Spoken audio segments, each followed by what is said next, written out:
विटा एक्सप्रेस, सुरुवात नव्या डॉक्टर बाबासाहेब आंबेडकर यांच्या प्रतिमेची केली सरकारी कार्यालयामध्ये कोंडी।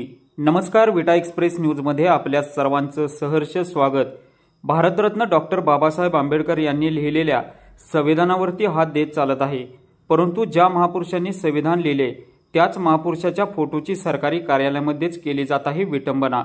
विटा येथील रजिस्टर ऑफिस येथील अधिकारी पंकज पाटील यांनी भारतरत्न डॉक्टर बाबासाहेब आंबेडकर यांच्या प्रतिमेची केली विटंबना। भारतरत्न डॉक्टर बाबासाहेब आंबेडकरांच्या संविधानावरती चालणारे हे सरकारी कार्यालय, अशा ठिकाणी डॉक्टर बाबासाहेब आंबेडकर यांची प्रतिमा न लावून डॉक्टर बाबासाहेब आंबेडकरांचा अपमान केला जातो। याचा जाब तेथील अधिकारी पंकज पाटील यांना विचारण्यासाठी विरोबापू फाळके, अजय सकटे, विनोद पंडित हे समाज बांधव गेले असता त्यांना उडवाउडवीची उत्तरे तेथील अधिकारी पंकज पाटील यांनी दिली।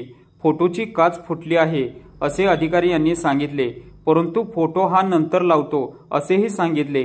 आम्ही खोल चौकशी केल्यानंतर त्यांनी डॉक्टर बाबासाहेब आंबेडकर यांचा फोटो कपाटामधून काढला। त्या फोटोला काहीही नव्हते झाले, फोटो पूर्णपणे नवीन होता। अशा अनेक महापुरुषांचे फोटो त्या कपाटामध्ये ठेवलेले दिसून आले।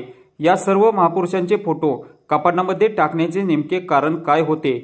डॉक्टर बाबासाहेब आंबेडकर यांनी संविधानामध्ये दिलेले अधिकार रजिस्टर ऑफिस येथील अधिकारी पंकज पाटील यांना चालतात, परंतु अधिकार देणारा चालत नाही का, असा सवाल समस्त विटा शहरातील नागरिकांच्या मधून निर्माण होत आहे। डॉक्टर बाबासाहेब आंबेडकर यांचा अपमान करणाऱ्या अधिकाऱ्यावरती अॅट्रॉसिटी ॲक्टचा गुन्हा दाखल करून त्यांना तात्काळ निलंबित करण्यात यावे, अन्यथा विरोबापू फाळके, अजय सकटे, विनोद पंडित यांच्या वतीने तीव्र स्वरूपाचे आंदोलन करण्यात येईल। अजय सकटसह विटा एक्सप्रेस न्यूज, विटा।